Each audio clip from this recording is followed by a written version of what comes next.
আল্লাহ রাসূল সাল্লাল্লাহু আলাইহি ওয়াসাল্লামের সাহাবায়ে কেরামের শানে যদি আমরা আলোচনা করি, এর দ্বারা সাহাবায়ে কেরামের শান বাড়ে, আর আমরা আলোচনা না করলে শান কমে, বিষয়টা এমন না। বরং বাস্তবতা হলো আল্লাহ রাসূল সাল্লাল্লাহু আলাইহি ওয়াসাল্লামের সাহাবীদের শান আমরা যত বেশি আলোচনা করব, আমাদের মতো পাপী তাপী বান্দাদের শান কিছুটা বাড়বে। আমরা আর তাদের মর্যাদাকে হেফাজত করব, যাদের মর্যাদা হেফাজতের জিম্মাদারি আল্লাহ নিয়েছেন, আর যাদের বৈশিষ্ট্য কোরআনের পাতায় পাতায় আল্লাহ নবী সাল্লাল্লাহু আলাইহি ওয়াসাল্লামের হাদিসের ভান্ডারের মধ্যে অসংখ্যবার অগণিতবার উঠে এসেছে। আমাদের মতো সাধারণ নাফান্দা বান্দারা তাদের পক্ষে দাঁড়ালেই কি আর তাদের বিপক্ষে দাঁড়ালেই কি?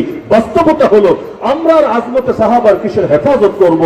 আমরা আজমতে সাহাবা নিয়ে আলোচনা করি এ কারণে, যাতে করে রব্বুল আলামিনের উসিলায় বরকতে আমাদেরকে হেফাজত করেন জাহান্নামের আগুন থেকে। তো মৌলিকভাবে নিজেদেরকে দামি বানানোর জন্য, সম্মানিত বানানোর জন্য, বড় পাপী বান্দা হওয়ার পরেও দিলের মধ্যে বড় আশা নিয়ে আজমতে সাহাবা এই শানটাকে উচ্চকিত করার জন্য আমাদের এখানে এসে একত্রিত হওয়া, কিছু কথা বলা, কিছু কথা শোনা।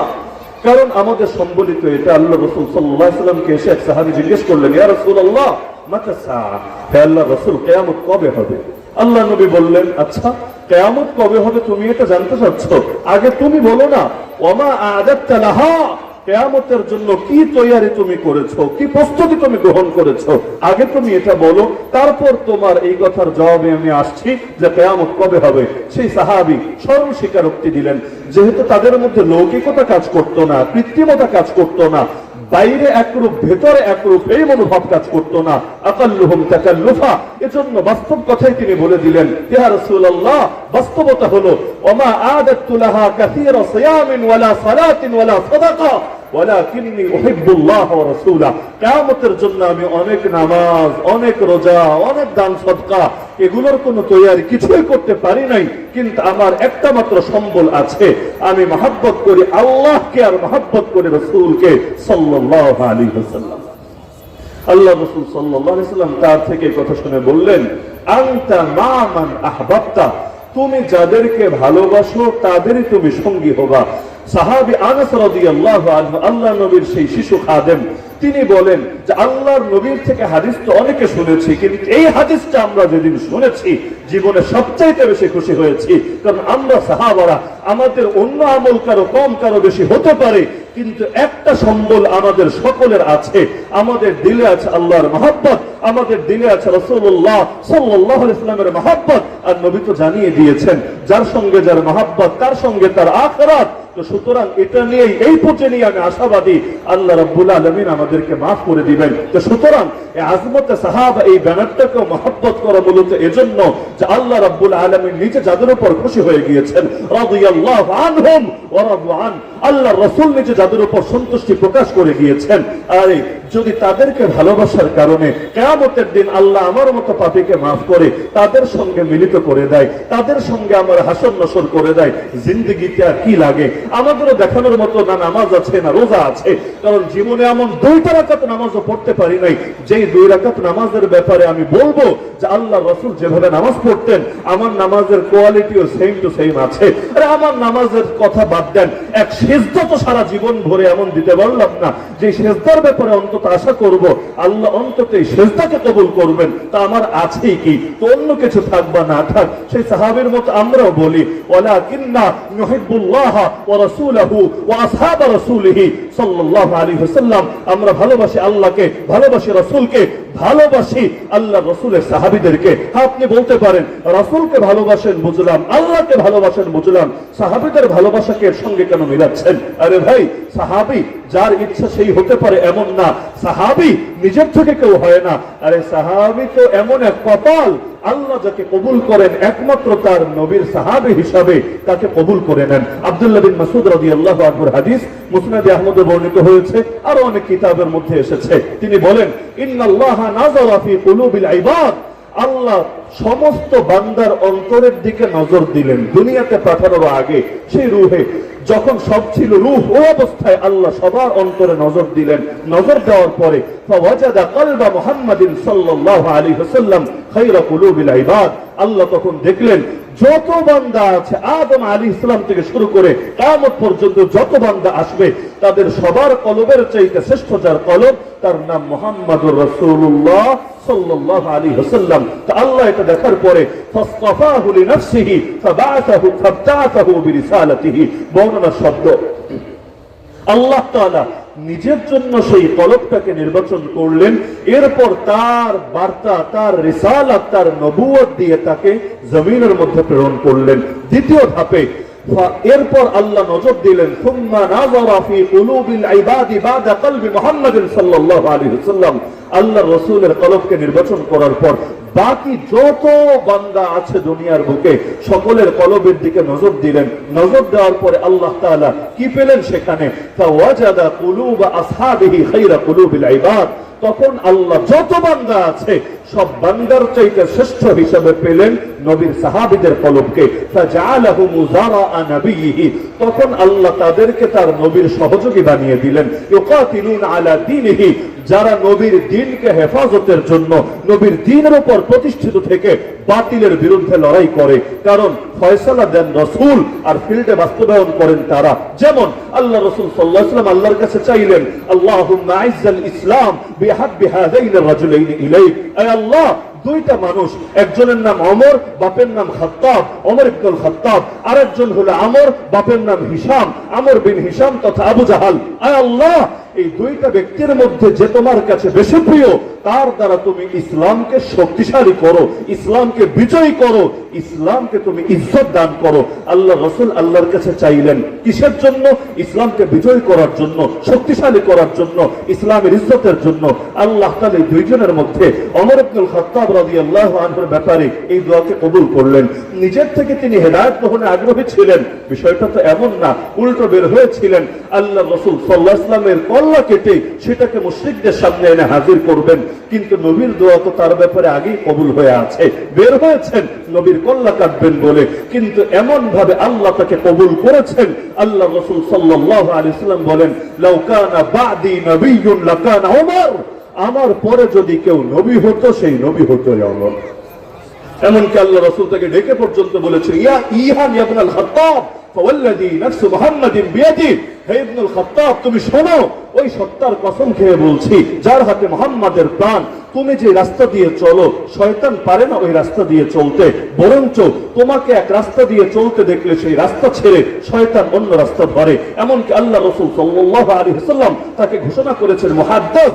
মুহাদ্দিস মানে কি? অন্য হাদিসে ব্যাখ্যা আছে তাতাকাল্লামুল মালায়েকাতু আলা আলসিনাতিহি, তার জবানে ফেরেশতারা কথা বলে, মানে তার কলবের সঙ্গে ফেরেশতাদের মালায়ে আলা উচ্চ পরিষদের সঙ্গে এমন গভীর মহব্বত, এমন নিবিড় সম্পর্ক যে বাক্য আর মুক্ত উচ্চারণ হয়, মুক্ত নড়তে থাকে ওমরের, কিন্তু কথাগুলো আসতে থাকে সেই ফেরেশতাদের উচ্চ পরিষদের পক্ষ থেকে। নবী জানিয়ে দিয়েছেন ইন্নাল্লাহা জাআলাল হাক্কা আলা লিসানি ওমর ওয়া কলবি, আল্লাহ তাআলা ওমরের জবান আর ওমরের কলবের মধ্যে হককে গেঁথে দিয়েছেন, হককে স্থাপন করে দিয়েছেন।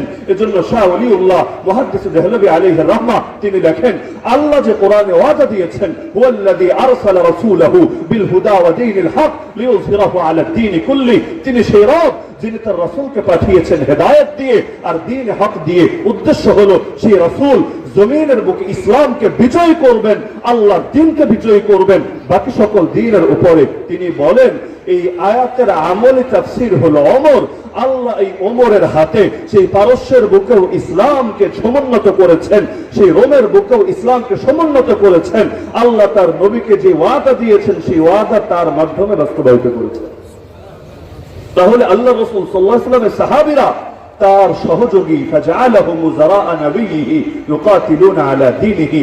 এজন্য আব্দুল্লাহ বিন মাসউদ রাদিয়াল্লাহু আনহু শেষে গিয়ে বলছেন ফামা রাআহুল মুমিনুনা হাসানা, আর এই সাহাবায়ে কেরাম এই মুমিনরা যেটাকে উত্তম হিসেবে দেখবে ফাহুয়া ইনদাল্লাহি হাসান, সেটা আল্লাহর কাছে উত্তম বলে বিবেচিত হবে।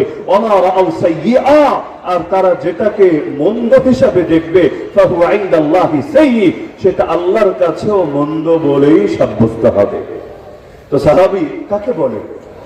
হাফিজ ইবনে হাজার আসকালানী রাহমাতুল্লাহি আলাইহি সংজ্ঞা দিয়েছেন الصحابي من لقي النبي صلى الله عليه وسلم مؤمنا به ومات على الإيمان ومات على الإسلام, যে ব্যক্তি ঈমানের সঙ্গে আল্লাহর নবীর সাক্ষাৎ লাভ করেছেন আবার ঈমানের সঙ্গে ইসলামের সঙ্গে এই পৃথিবী থেকে শেষ নিঃশ্বাসও ত্যাগ করতে পেরেছেন, তিনি হলেন সাহাবী। তো সাহাবী যারা, তাদের ব্যাপারে কোরআনের এই ঘোষণা যে সকল সাহাবী জান্নাতি। উর্দুতে একটা গজলও আছে, আর সাহাবিয়ে নবী জান্নাতি জান্নাতি, আল্লাহর নবীর সাহাবায়ে কেরাম তারা হলো জান্নাতি জান্নাতি। এর সঙ্গে মিলে পাকিস্তানের উলামায়ে কেরাম এটাও বিপরীত একটা বাক্য টানেন যে হার দুশমনে সাহাবী লানতি লানতি, যে একদিকে নবীর সাহাবীরা তো জান্নাতি জান্নাতি, আরেকদিকে সেই সাহাবীর প্রতি যারা দুশমনী লালন করে ওরা হলো লানতি, ওরা হলো লানতি। তো সব সাহাবী জান্নাতি কিভাবে বলছি? কোরআনের ভিত্তিতেই বলছি, কারণ কোরআনের বহু আয়াত থেকে এটা প্রমাণিত হয়। এক নম্বরে ইন্নাল্লাযীনা সাবাকাত লাহুম মিনাল হুসনা উলাইকা আনহা মুবাদুন, আল্লাহ বলেন যে যাদের ব্যাপারে আমার পক্ষ থেকে আগেই কল্যাণের ফয়সালা চূড়ান্ত হয়ে গেছে তাদেরকে জাহান্নাম থেকে দূরে রাখা হবে। এই আয়াত উল্লেখ করে ইমাম ইবনে হাজম রাহিমাহুল্লাহ লেখেন ফাসাবাতা আন্না সাহাবা মিন আহলিল জান্নাহ, এই আয়াত দ্বারাই প্রমাণিত হলো যে সাহাবায়ে কেরাম জান্নাতি, কারণ আল্লাহই বলছেন তাদেরকে জাহান্নাম থেকে দূরে রাখা হবে। তো জাহান্নাম থেকে যদি দূরে রাখা হয় জায়গা কি হবে? জান্নাতি। তো কারণ জায়গায় তো দুইটা, এক হলো জান্নাত আর এক হলো জাহান্নাম। হ্যাঁ, বাকি কেউ বলতে পারেন হুজুর আরাফ না আবার একটা আছে। অনেকের আবার মাঝে মাঝে টাইপের প্রশ্ন দাঁড়ায় যে অমুক গাছের পাতা যদি পানিতে পড়ে কুমির হয়ে যায়, আর যদি ডাঙ্গায় পড়ে তাহলে সেটা বাঘ হয়ে যায়। এখন কারো মাথায় প্রশ্ন আসলো হুজুর যদি মাঝামাঝি পড়ে অর্ধেক পানিতে অর্ধেক ডাঙ্গায় তখন কি হবে? তো একদিকে তো জান্নাত আর একদিকে জাহান্নাম। এখন কারো মাথায় প্রশ্ন আসতে পারে এখানে তো বলা হচ্ছে সাহাবীদেরকে জাহান্নাম থেকে দূরে রাখা হবে, ভালো কথা, কিভাবে বুঝলেন তারা জান্নাতি হবে? আরাফে কি তারা থাকতে পারে না?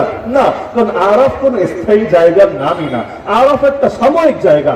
আরাফে যারা থাকবে তারাও প্রত্যেকেই চূড়ান্ত পরিণতিতে জান্নাতি হবেই হবে। তা আরাফ হলো একটা সাময়িক জায়গা।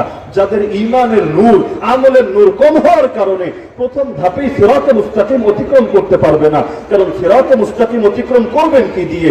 এত সূক্ষ্ম এক পথ, যেই সূক্ষ্মতা হলো আপনার চুলের চাইতেও বেশি, এত ধারালো যা তরবারির চাইতেও বেশি, অতিক্রম করবেন আপনি কিভাবে? তো মুমিনরা সেটা অতিক্রম করবে ঈমানের নূর আর আমলের নূর দিয়ে। ইয়াউমা ইয়াসআ নূরুহুম বাইনা আইদিহিম ওয়া বিআইমানিহিম, কোরআন বলছে সেদিন মুমিনদের সামনে দিয়েও নূর ছুটতে থাকবে, ডান পাশ দিয়েও নূর ছুটতে থাকবে। তাফসীরের কিতাবে লেখা হয়েছে সামনে দিয়ে ছুটবে ঈমানের নূর, ডান পাশ দিয়ে ছুটবে আমলের নূর। এই নূর দিয়ে দেখে দেখেই মুমিনরা অতিক্রম করতে থাকবে। যাদের নূরের অভাব দেখা দেবে তারা পারবে না পুলসিরাত অতিক্রম করতে। এজন্য মুনাফিকরা সেদিন মুমিনদেরকে ডেকে ডেকে বলবে, মুমিন ভাইয়েরা একটু শোনো না, আরে আল্লাহর বান্দারা একটু নজর দাও না, উনজুরুনা নাকতাবিস মিন নূরিকুম, দুনিয়া তোমাদেরকে জেল খাটিয়েছি, তোমাদের হাতে হাত করা পরিয়েছি, আরে তোমাদেরকে রিমান্ডে নিয়েছি, তোমাদেরকে বড় কষ্ট দিয়েছি, তোমাদের মাহফিলকে বানচাল করেছি, তোমাদের বিরুদ্ধে সারাজীবন ষড়যন্ত্র করেছি, কিন্তু এখন তো তোমাদের কাছে নূর, আমাদের কাছে নূর নাই। লোকে তো আমাদেরকে মুসলিম ভাবতো, কিন্তু আজকে নূর ছাড়া এই পুলসিরাত অতিক্রম করবো কিভাবে? একটু নজর দাও না, তোমাদের নূর থেকে আমরা একটু নূর সংগ্রহ করি। অনেক বোকার স্বর্গে বাস করা লোকেরা বলে না যে বুজুর্গদের নজরে নাকি নূর নাই? আরে বলে না, আলেম ওলামার নজরে, বুজুর্গদের নজরে, আল্লাহর ওলিদের নজরে কোনো নূর নাই। যদি নজরে নূর নাই থাকে এই আয়াতের ব্যাখ্যা কি হবে? ভিন্ন কোনো ব্যাখ্যা থাকলে না হাজির করেন না আমার সামনে, উনজুরুনা, একটু তাকাও, একটু নজর দাও আমাদের দিকে, তাকালে কি হবে? জবাবুল আমল নাকতাবিস মিন নূরিকুম, তোমাদের নজর দেওয়ার ফলাফল হলো আমরা তোমাদের থেকে একটু নূর সংগ্রহ করতে পারবো। নজরে নূর আছে নাকি নাই? আরে আছে নাকি নাই? আজকালকার যুগের 2 পয়সার ভণ্ডরা এক ঢাকা শহরে বসে, রাজধানীতে বসেও আল্লাহর নবীর বিভিন্ন সাহাবেকে নিয়ে গালিগালাজ করতে পারে, কিন্তু ওই সত্যার কথন যার হাতে আমাদের সকলের প্রাণ, সারা জীবন যদি ওরা প্রতিটা দিন রোজাও রাখে, সারা রাত জেগে জেগে যদি না ঘুমিয়ে নামাজ আদায় করে, জীবনের প্রতিটা মুহূর্ত যদি জিহাদের ময়দানে অতিবাহিত করে, এলম শিখতে শিখতে এক একজন যদি ইলমের সমুদ্রেও পরিণত হয়, কিন্তু ওই চোখ কোথায় পাবে যে চোখ আল্লাহর নবীকে দেখেছে? ওই হাত কোথায় পাবে যে হাত আল্লাহর নবীর খিদমতে ধন্য হয়েছে? আরে ওরা তো গালি দিতে পারবে, কিন্তু ওদের মতো হাজার না, লক্ষ না, কোটি কোটি শয়তানকে একসাথে দাঁড় করালেও আল্লাহর নবীর কোন সাহাবীর পায়ের ধুলার সমান হতে পারবে না।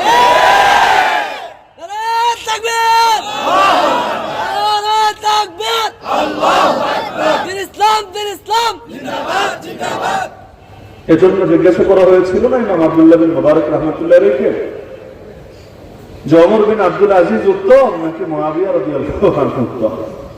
তিনি স্পষ্টভাবে তো জানিয়ে দিয়েছিলেন, আরে পাগল, জিহাদের ময়দানে আল্লাহ রাসূলের সঙ্গে যখন মুআবিয়া শরীক হয়েছিলেন, তার নাকের ছিদ্রের ভেতর যে ধুলো প্রবেশ করেছিল, এরকম এক একটা ধুলো কোনাও তো ওমর বিন আব্দুল আজিজের চাইতে উত্তম। কার সাথে তুমি কার তুলনা করো? তাহলে নজরের মধ্যে নূর আছে নাকি নাই? তো কিয়ামতের দিন মুনাফিকরা বলবে, একটু তাকাও না আমাদের দিকে, আমরাও তোমাদের নূর থেকে একটু নূর, একটু আলো সংগ্রহ করি।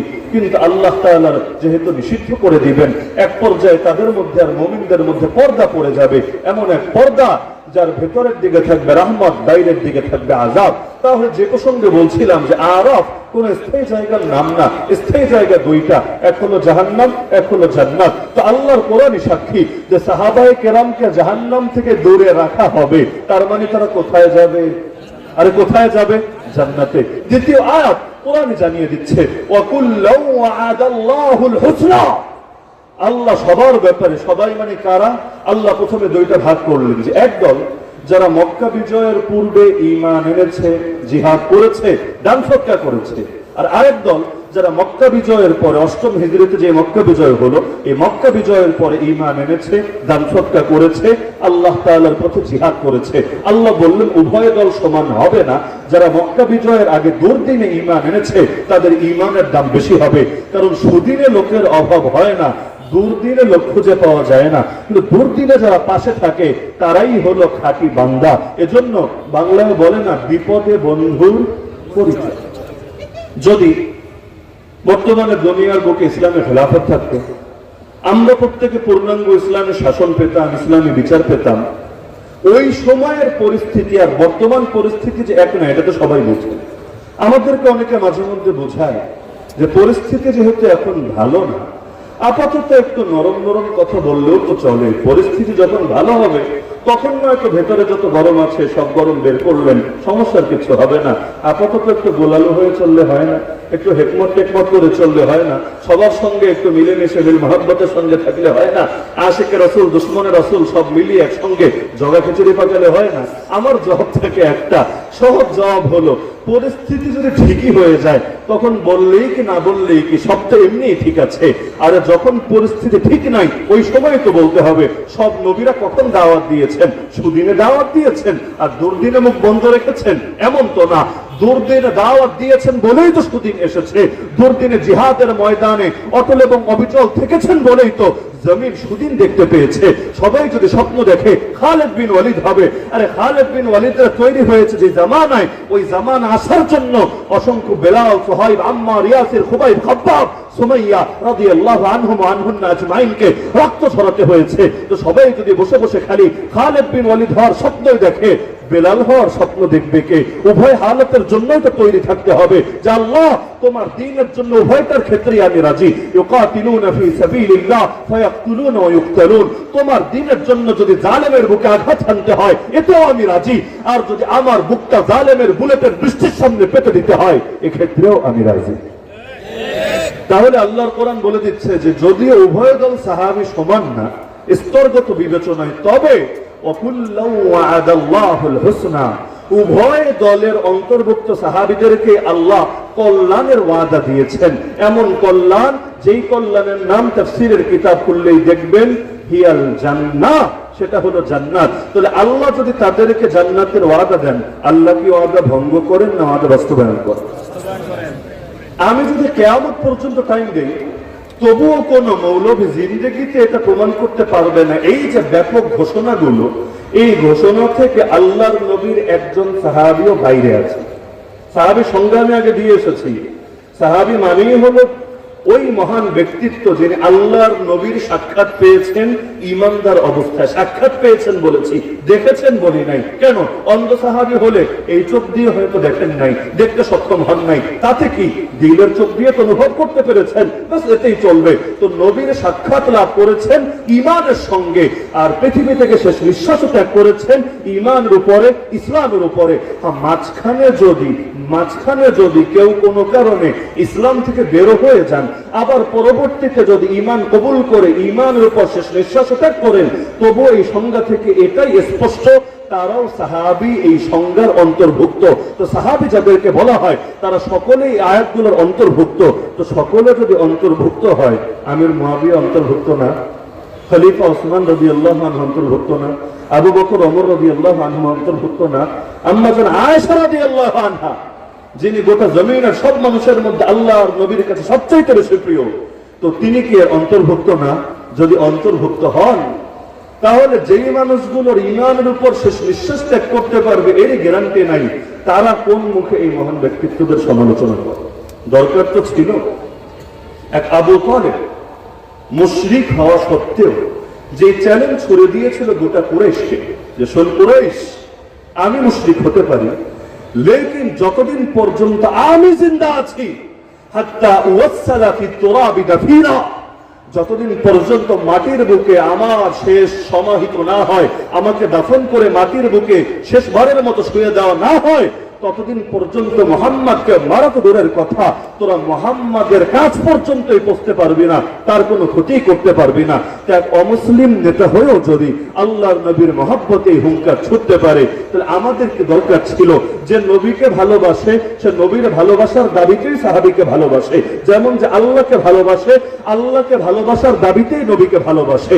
একদিকে সাহাবীকে ঘৃণা করবে, আরেকদিকে নবীকে ভালোবাসবে, এটা এতটাই মিথ্যা যার ব্যাপারে দ্বিমত করার কোনো সুযোগ নাই বলেই আজকে জুম্মার দিন দ্বিতীয় খুতবায় হয়তো আপনারা এই হাদিস শুনেছেন, বাংলাদেশের প্রায় সব মসজিদে দ্বিতীয় খুতবায় হাদিসটা শোনানো হয়, আল্লাহ আল্লাহ ফি আসহাবি লা তাত্তাখিদুহুম গরাদাম মিন বাদি ফামান আহাব্বাহুম ফাবিহুব্বি আহাব্বাহুম ওয়া মান আবগাদাহুম ফাবিবুগদি আবগাদাহুম। আমার সাহাবীদের ব্যাপারে আল্লাহকে ভয় করো, আল্লাহকে ভয় করো, যে তাদেরকে ভালোবাসবে আমাকে ভালোবাসার কারণেই তাদেরকে ভালোবাসলো, যে তাদেরকে ঘৃণা করে আমাকে ঘৃণা করার কারণেই তাদেরকে ঘৃণা করলো। তাহলে নবীর সাহাবীকে ঘৃণা করে নবীকে ভালোবাসার দাবি করা সম্ভব? তাহলে দুনিয়ায় এক অমুসলিম নেতা যদি চ্যালেঞ্জ ছুড়ে দিতে পারে যে আমি জিন্দা থাকতে, যদিও ঈমান কবুল করি নাই, কিন্তু আমি জিন্দা থাকতে মুহাম্মদের কোনো ক্ষতি করতে পারবি না, আমাদেরও তো এটা বলা দরকার ছিল। যতদিন পর্যন্ত একজন আশিকে রাসূল জিন্দা আছে, ইশকে রাসূলের দাবিতে প্রত্যেকটা সাহাবীকেও এমন ভাবে ভালোবাসবে, একজন আশিকে রাসূল জিন্দা থাকতে কোন গুস্তাখে রাসূল, কোন গুস্তাখে সাহাবা, কোন একজন সাহাবীর সাথে বেয়াদবি করার দুঃসাহস দেখাতে পারবে না। যেই জবান আল্লাহর নবীর সাহাবীদের সাথে বেয়াদবি করবে, মুসলমান সেই জবানকে টেনে ছেড়ে ফেলবে। যেই আঙ্গুল আল্লাহর নবীর সাহাবীদের বিরুদ্ধে উত্তরিত হবে, মুসলমান গিয়ে সে আঙ্গুলকে ভেঙে দিয়ে আসবে। আর যদি নিজেকে একেবারে নিশ্চিত মৃত্যুর দিকে ঠেলে দিতে হয়, মুসলমান হাসি মুখে শাহাদাতের অমীয় সুধা পান করবে। তবু একজন আশিকে রাসূল জিন্দা থাকতে আল্লাহর নবীর কোন আদরা থেকে আদরা সাহাবীর সঙ্গে বেয়াদবি কিছুতেই সহ্য করবে না, করবে না, করবে না।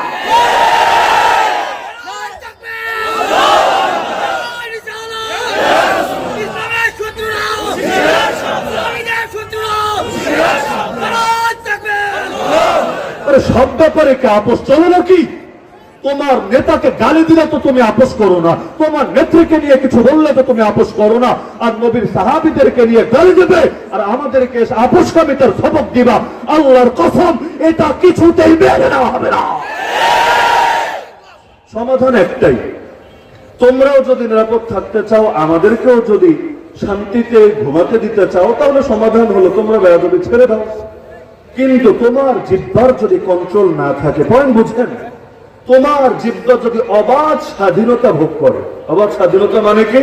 এই 2 পয়সার জিহ্বা দিয়ে আমির মুয়াবিয়া কেন যা মনে চায় বলবা, 2 পয়সার জিহ্বা দিয়ে ওসমান রাদিয়াল্লাহু আনহুর ব্যাপারেও ইতিহাসের ভুলভাল তথ্য দিয়ে তুমি তাকেও কাঠগড়ায় দাঁড় করাবা। আরে তুমি কারে দিয়ে কারে মাপো? আরে পাগল, চিন্তা করো, দরকার ছিল একদিকে আকীদা আর একদিকে ইতিহাস। ইসলামের আকীদা প্রমাণিত হয় কিভাবে সকলের জানা আছে। আরে সাধারণ খবর ওয়াহিদ হাদিস দিয়েও তো আকীদা প্রমাণিত হবে কিনা এটা নিয়ে লম্বা লম্বা কিতাব পর্যন্ত রচিত আছে। ইসলামের আকীদা প্রমাণিত হবে কোরআনের কোন কতঈ সুবুত, কতঈ দালাল আয়াত দিয়ে, আল্লাহ নবীজির কোন মুতাওয়াতির হাদিস দিয়ে। তো আকীদাটা হলো অকাট্য। আর ইতিহাস, তুমি কার ইতিহাস দেখাবা? ইবনে হিশাম দেখাবা, ওয়াকিদি দেখাবা, ইবনে ইসহাক দেখাবা, আর তুমি কার দেখাবা? যত বড় ইতিহাস তুমি দেখাও, একদিকে হলো জন্নি মানে ধারণা প্রসূত জিনিস, যেখানে সত্যও হতে পারে আবার ভুল বা মিথ্যাও হতে পারে। আর একদিকে আকীদা, যেটা অকাট্য বিষয়। আকীদা থেকে কেউ যদি সরে যায়, তাহলে যদি কাফের নাও হয়, কমস কম আহলে সুন্নাত ওয়াল জামাতের বাইরে তো যাবে, জাহান্নামে 72 ফিরকার এক ফিরকার অন্তর্ভুক্ত তো হবে। তো কি দিয়ে তুমি কিসের বিরুদ্ধে দাঁড় করো? আমি ছোট্ট একটা উদাহরণ দিয়ে বোঝা সুবিধার্থে, আম্মা জান আয়েশা রাদিয়াল্লাহু আনহাকে যে অপবাদ দেওয়া হয়েছিল, ঘটনা সবার জানা আছে না? কোরআন মাজিদের তাফসীর যারা অন্তত একবারও পড়েছেন, সামান্য করেও এই ঘটনা দৃষ্টি এড়ানোর কথা না। আম্মা জান আয়েশা রাদিয়াল্লাহু আনহা সেই ঘটনা আমি টানছি না, কিন্তু যেই প্রসঙ্গে কথাটা বললাম, যখন ঘটনাটা ঘটে গেল, মুনাফিকরা এটাকে সুযোগ বানিয়ে তার সামনে বেয়াদবি শুরু করে দিল, অপবাদ দিতে লাগলো। তাদের সুরে সুর মিলিয়ে না বুঝে কোনো কোনো সাহাবীও এমন কিছু বলে ফেললো যেটা আম্মা জানের শানে কিছুতেই মানানসই হয় না। রব্বুল আলামিন এই প্রেক্ষাপটে কোরআনের আয়াত নাযিল করে দিলেন। সুবহানাল্লাহ, মা আযম শানা, কি কপাল!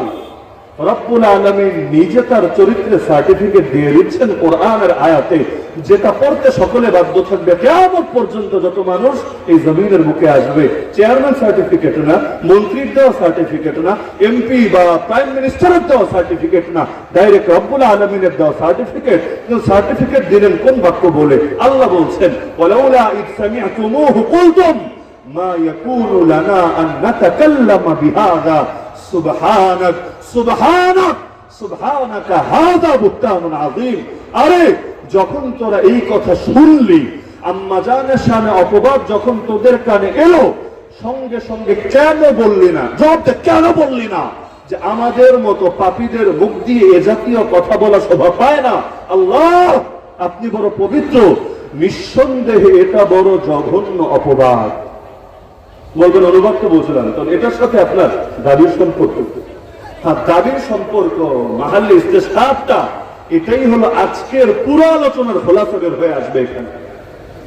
আম্মা জান আয়েশা রাদিয়াল্লাহু আনহার চরিত্র নিয়ে একটা কথা উঠেছে। আমাদের বাঙালিরা একটা মূলনীতি লোকমুখে বলে আর কি, যা কিছু রটে তার কিছু না কিছু তো ঘটে, বলে না অনেকে? মানে নিজেরা নিজেরা মূলনীতি বানিয়ে এরপর এসব মূলনীতি দিয়ে ইসলাম মাপে। আর কোরআন হাদিসের বাইরে কোনো মূলনীতি, বিশেষ করে পশ্চিম থেকে আসলে, মানে পশ্চিমা বিশ্ব থেকে আসলে, আমার দিল সহজে কবুল করতে চায় না। আমার কাছে খালি মনে হয় যে হাতির দাঁত যেমন দুই রকম, কুছ দেখানে কে লিয়ে কুছ খানে কে লিয়ে। এখন যেটা দেখায় সেটা দিয়ে খায় না, আর যেগুলো দিয়ে খায় সেটা দেখায় না।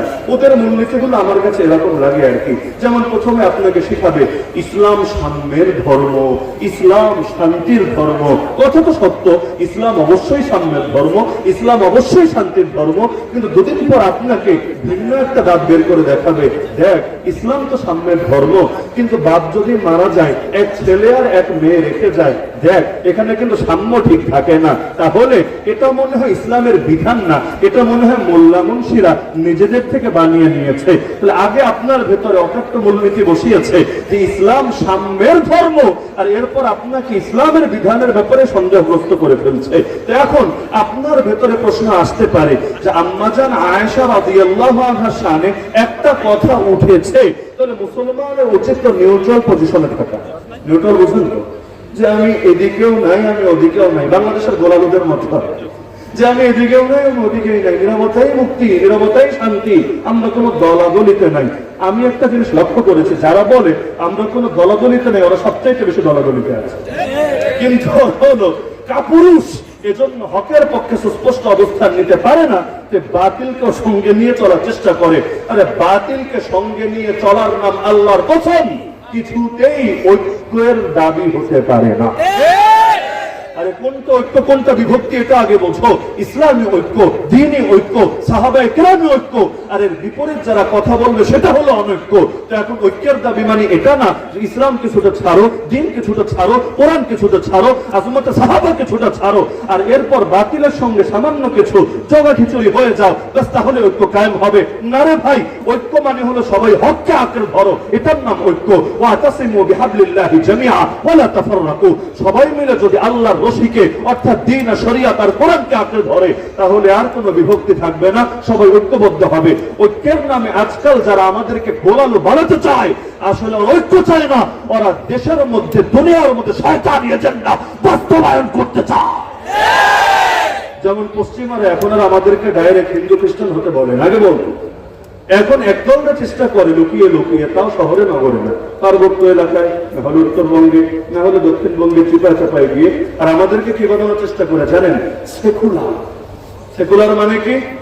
ধর্ম থাকবে ধর্মের জায়গায়, রাষ্ট্র থাকবে রাষ্ট্রের জায়গায়। তাহলে ধর্মের জায়গা কোনটা? এই দারুন নাজাত মাদ্রাসা, দারুন নাজাত মসজিদ, আর এই যে আজকের মাহফিল প্যান্ডেল, মানে এই জাতীয় যেগুলো আছে এগুলো ধর্মের জায়গা। আর বাকিগুলো কি? অধর্মের জায়গা। না, এটা আর বলবে না। রাজনীতি চলবে কি দিয়ে? ধর্ম দিয়ে না। তাহলে কি দিয়ে?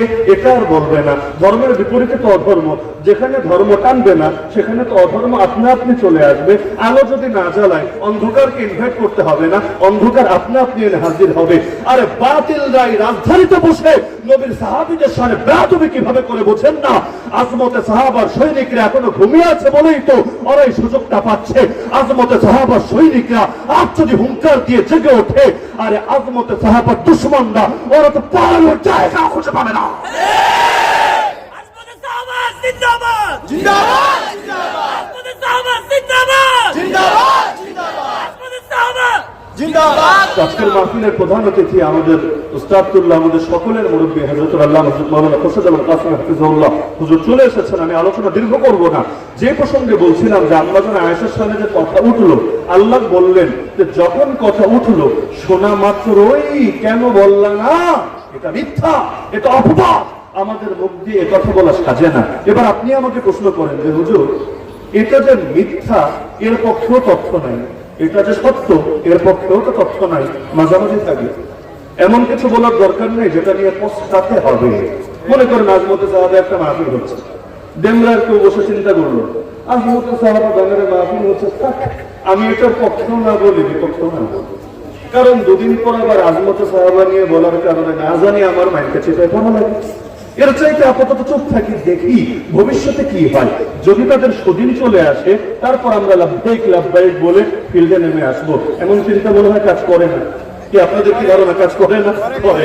তো এখন আম্মা জান আয়েশার সামনে অপবাদ উঠলো। আল্লাহ বললেন শোনা মাত্র দলিল লাগবে না, তথ্য লাগবে না, প্রমাণ লাগবে না, যুক্তি লাগবে না, শোনা মাত্রই কেন বললি না যে এটা অপবাদ? কিসের ভিত্তিতে বলবো আল্লাহ অপবাদ? আরে ওটার আগে খেয়াল করেন আল্লাহ কি বাক্যটা ব্যবহার করলেন, সুবহানাক। কেন বললেন আল্লাহ তুমি পবিত্র? আম্মাজানের সামনে যা বলা হচ্ছে এটা অপবাদ। আরে কথা উঠেছে আম্মাজানকে নিয়ে, পবিত্র বললে বলবে আম্মাজান পবিত্র, আম্মাজান আয়েশা পবিত্র। আল্লাহকে তো কেউ অপবিত্র বলে নাই, আল্লাহর দিকে কেউ তো বাঁকা আঙ্গুল তোলে নাই। তা আল্লাহ কেন বলতে বললেন বান্দা? শোনা মাত্রই কেন বললেন আল্লাহ আয় আল্লাহ তুমি পবিত্র? এটা অপবাদ। তাহলে অপবাদ উঠলো কি? আর মুসলমানকে জবাব দিতে বলা হচ্ছে কি? প্রশ্ন বুঝতে পারছেন? অপবাদ উঠেছে কার নামে? আরে কার নামে? আম্মা জান আয়েশার নামে। আর আল্লাহ পবিত্র বলতে বলছেন কাকে? আরে কাকে? কেন? আল্লাহর নামে তো অপবাদ আসে নাই, অপবাদ এসেছে আম্মা জানের নামে। আল্লাহকে কেন পবিত্র বলা লাগবে? আর এখানেই সেই মূল কথা। আম্মা জান আয়েশা রাদিয়াল্লাহু আনহা তিনি যে আল্লাহর নবীর সহধর্মিণী হয়েছেন, জীবন সঙ্গিনী হয়েছেন, শুধু দুনিয়াতেই না, দুনিয়াতেও তার জীবন সঙ্গিনী, জান্নাতেও তার জীবন সঙ্গিনী। এই জীবন সঙ্গিনী কি নিজের থেকে হয়েছেন না একজন বানিয়েছেন? বিয়ে কি নিজের থেকে করেছেন না একজন করিয়েছেন? তো তাকে তার স্ত্রী বানিয়েছেন কে? আল্লাহ। এই বিয়ের আদেশ দিয়েছেন কে? পৃথিবীর ইতিহাসই নাই কোন নবীর সঙ্গে আল্লাহ ন্যূনতম কোন দাগ লাগিয়েছেন, তার ঘরে এমন কাউকে বধূ বানিয়েছেন যার চরিত্র খারাপ ছিল, যার চরিত্রে দোষ ছিল, যার মধ্যে বেশ্যাগিরি বা পতিতা বৃত্তির কোন দোষ ছিল। এমন ইতিহাস হয়তো পাবেন কোন কোন নবীর স্ত্রী হয়তো মুশরিক ছিলেন, এটা সম্ভব, এটা পাবেন। কেন? কারণ কুফর আর শিরিক এটা হলো মানব সমাজে সকলের দৃষ্টিতে দোষণীয় না, ধর্মের দৃষ্টিতে দোষণীয়, রবের দৃষ্টিতে দোষণীয়, তবে মানব সমাজে দোষণীয় না। কিন্তু জিনাকার ছিলেন এমন কারো প্রমাণ দেখাতে পারবেন না। কেন? কারণ জিনা এটা মানব সমাজেও দোষণীয়, মানুষের চোখেও নিকৃষ্ট। তো যার কারণে নবী যখন দাওয়াত দিবেন তার চরিত্রে যদি দাগ থাকে মানুষটার দাওয়াত কবুল করবে না। অনেকের দাওয়াত কবুলের পথে বাধাই হয়ে দাঁড়াবে এই চারিত্রিক দাগ। এজন্য আল্লাহ কোন নবীর ক্ষেত্রে এমন ন্যূনতম দাগ রাখেন না। আর যেই যেই নবীর স্ত্রীদের ক্ষেত্রে পাবেন যে তারা ঈমান আনেন নাই, মুশরিক ছিলেন, তাদের শরীয়তই আল্লাহ ছাড় দিয়ে রেখেছিলেন, সেভাবে তারা বিয়ে করতে পেরেছিলেন। কিন্তু জিনার অপবাদ আছে এমন কাউকে আল্লাহ কখনো কোন নবীর ঘরে বধূ বানান নাই। এখন যদি বলে আম্মাজান আয়েশা রাদিয়াল্লাহু আনহার চরিত্রে দোষ আছে, অপবাদ শুধু তার উপর গিয়ে পড়ে না আল্লাহর উপর গিয়ে পড়ে? আরে বলেন না, কার উপর গিয়ে পড়ে? যেমন আমি যদি এখন একটা কথা বলি, এমন কথা যেটা আপত্তিকর, সেটা শুধু আলী হাসান ওসমার গায়ে গিয়েই পড়বে না, বলবো হয়তো আমি, মুখ হয়তো ব্যবহার হবে আমার, কিন্তু অটো সেটা আল্লামা খোরশেদ আলম কাসিমের গায়ে গিয়েও পড়বে, আজমতে সাহাবা বাংলাদেশ ব্যানারে গিয়েও পড়বে। কারণ প্রতিনিধিত্বের জিনিসটাই এমন, যিনি তাকে প্রতিনিধি বানান তার উপরে তার দায় অটো চলে আসে। আম্মাজান আয়েশা রাদিয়াল্লাহু আনহার এই ঘটনা থেকে কি বুঝলেন? একদিকে হলো আকিদা, আকিদা এসেছে রবের থেকে, আকিদা শিখেছেন নবীজির থেকে, আর আরেকদিকে হলো লোকমুখে প্রচারিত কথা। তো যদি দুটো টক্কর লাগে, একদিকে ইতিহাস আর একদিকে আকিদা, পয়েন্ট বুঝেন? একদিকে ইতিহাস যে আব্দুল্লাহ বিন উবাই ইবনে সালুল বলেছে তিনি এটা করেছেন, অথবা কোন একজন সাহাবী মিসকার রাদিয়াল্লাহু আনহু বলে ফেলেছেন তিনি এটা করে ফেলেছেন, হাসান বিন সাবিত রাদিয়াল্লাহু আনহু বলেছেন তিনি এটা করে ফেলেছেন। একদিকে মানুষের কথা আর আরেকদিকে আমাদের ঈমান, আরেকদিকে আমাদের আকীদা, আরেকদিকে আহলে সুন্নাত ওয়াল জামাতের আদর্শ, টক্কর লেগেছে দুটোকে। তাহলে ইতিহাস আগে থাকবে না আকীদা আগে থাকবে? আরে বলেন না, কোনটা আগে থাকবে? এমনকি যে ইতিহাস আকীদার সঙ্গে সাংঘর্ষিক হবে, মুসলমান সেটাকে ডাস্টবিনে ছুঁড়ে ফেলবে। আল্লাহর নবীর সাহাবীদের উপর আল্লাহ সন্তুষ্ট রাদিয়াল্লাহু আনহুম, এটা হলো আকীদা। উলাইকা আনহা মুবাদুন, তাদেরকে জাহান্নাম থেকে দূরে রাখা হবে, এটা হলো আমাদের আকীদা। ওয়াদাল কুল্লু ওয়াদাল্লাহুল হুসনা, আল্লাহ তাদের সবাইকে জান্নাতের ওয়াদা দিয়েছেন, এটা আমাদের আকীদা। উলাইকা লাহুম মাগফিরাতু ওয়া রিজকুন কারীম, তাদের সকলের জন্য রয়েছে ক্ষমা এবং সম্মানজনক রিজিক জান্নাতে, এটা আমাদের আকীদা। লা ইয়াদখুলান নার রাজুলুন, আরে এমন কোন ব্যক্তি কখনোই জাহান্নামে প্রবেশ করবে না শাহিদা বদরানুল হুদাইবিয়া, যে বদরের ময়দানে আর হুদাইবিয়ার ময়দানে উপস্থিত ছিল, এটা হলো আমাদের আকীদা। এমনকি সর্বপ্রথম যেই কাফেলা সমুদ্র পথে জিহাদে অংশগ্রহণ করবে তাদের জন্য জান্নাত আবশ্যক হয়ে গিয়েছে, কাদ আউজাবু, এটা হলো আমাদের আকীদা। আর এই মহান খেদমতটা যিনি আঞ্জাম দিয়েছেন তার নাম মুআবিয়া রাদিয়াল্লাহু আনহু, তার মানে মুআবিয়া যে জান্নাতি, এটা হলো আমাদের আকীদা। এখন তুমি ইতিহাসের বই আনবা, তুমি পাতিহাসের বই আনবা, আরে রাষ্ট্র ইতিহাসের বই, দুনিয়া সব ইতিহাসের বই যদি আমার আকীদার সঙ্গে সাংঘর্ষিক হয়, সব ইতিহাসের বই ডাস্টবিনে ছুঁড়ে ফেলতে দ্বিধা করবো না। তবু আল্লাহ নবীর সাহাবীদের শানে কোন বেয়াদবি নিজেরা তো করবোই না, কারো থেকে কোন বেয়াদবি জান চলে গেল মেরে নিতে পারবো না। মূলনীতি মনে থাকবে তো? মূলনীতি মনে থাকবে তো? ইসলাম তো এসেছেই তাদের মাধ্যমে, সাহাবীদেরকে সমালোচিত করলে গোটা ইসলামে তো সন্দেহযুক্ত হয়ে পড়বে। কোরআন আসলো তাদের মাধ্যমে, কোরআন রচিত হলো, লিপিবদ্ধ হলো, আরে তাদের কলমে। এখন যদি তাদের উপরে আঘাত পড়ে, ইসলামের উপরে আঘাত পড়বে না। এ কারণে আমি আলোচনা শেষ করে দিচ্ছি এই কথা বলে যে আল্লাহর নবী দাওয়াত দিলেন, সে দাওয়াত যারা কবুল করলেন তারাই তো সাহাবা। আল্লাহর নবী মেহনত করলেন, সেই মেহনতে যারা দগ্ধ হলেন সেই কাফেলার নামে তো সাহাবা। আল্লাহ সন্তুষ্টের ঘোষণা দিলেন, সেই মহান ঘোষণা যারা পেলেন তারাই তো এই সাহাবা। আল্লাহ নবী গোটা উম্মতের জন্য ঈমান আমলের মডেল রেখে গেলেন, যাদেরকে রেখে গেলেন তাদের নামই তো সাহাবা। সুতরাং জান চলে যেতে পারে, কিন্তু আমরা এই কথাই বলে যাব যে যা বলো না কেন, যত ষড়যন্ত্র করো না কেন, আরে ফুল দাও অথবা গালি দাও, বলি দাও, যা বলে চায় তা করো, কিন্তু আমাদের জবান থেকে মৃত্যু পর্যন্ত একটা কথাই বের হবে, সাহাবা সাহাবা সাহাবা সাহাবা। জান যাবে তবু সাহাবায়ে কেরামের মহব্বত থেকে এক চুল দূরে সরবো না। আমরা এই মেহনত করব দলের জন্য না, পদ পদবীর জন্য না, টাকা পয়সার জন্য না, দুনিয়ার কোনো খ্যাতির জন্য না। হযরত প্রায় সময় প্রত্যেকটা বয়ানে এটা স্পষ্ট করেন, বারবার স্পষ্ট করেন যে এটা হলো আমাদের জাহান্নাম থেকে নাজাতের একটা ওসিলা। এতটুকুই আমাদের আশা যে আল্লাহ যদি এই ওসিলা মাফ করে দেন, ব্যাস আর কিছু লাগবে না, এটি আমাদের চলবে। সুতরাং প্রত্যেকের কাছে আমি অনুরোধ রাখবো, আজমতে সাহাবা বাংলাদেশ রাজনৈতিক দল নাকি? অথবা অরাজনীতির ব্যানারে রাজনৈতিক লক্ষ্য আছে এমন দল না। মূলত এটা দলের কোনো বিষয় না, মানে এই নামে দল করতে হবে এটাও মোটেও জরুরি ছিল না।